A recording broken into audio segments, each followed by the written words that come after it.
Para palang alien creature tong ano, si urchin.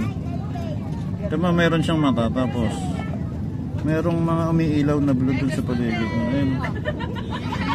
Yung mata niya, gumagalaw yan. Yan. Si urchin. Ayun, ano yan mata? Ay, may mata.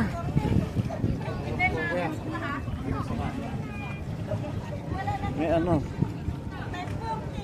Ayun, may mata siya. Ayun. Galing. Kumapit ang tinig niya. Ayun o. May mata siya o. Ayun o. May mata.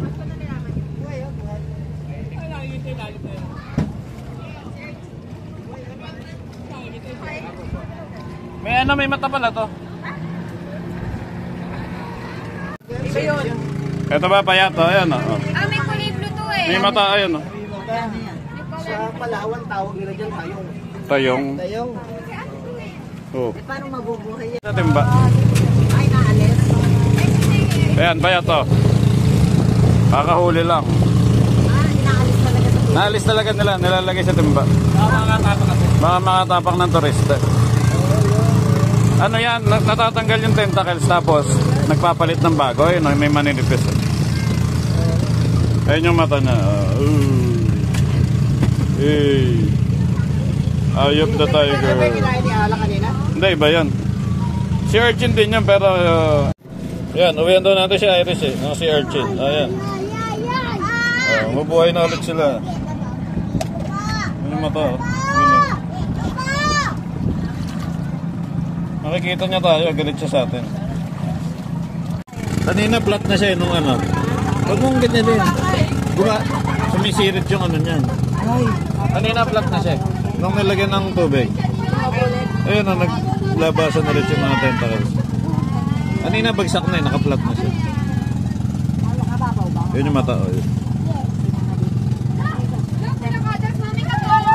Para palang alien creature tong ano, si urchin. Tama, meron siyang mata, tapos merong mga umiilaw na blue dun sa paligid. Ayun. Yung mata niya, gumagalaw yan. Yan.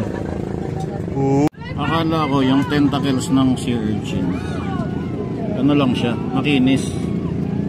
Pero para siyang string ng bass guitar. Ayun o, meron siyang thread. Kaya pag nabaon sa'yo yan, masakit hilahin, hindi siya makinis. Ayun, manigas-gas. Parang string ng bass guitar. Ayun o, kita mo, ayun o, ayun o. Yan. Parang string ng bass guitar. Mata yan o, mata.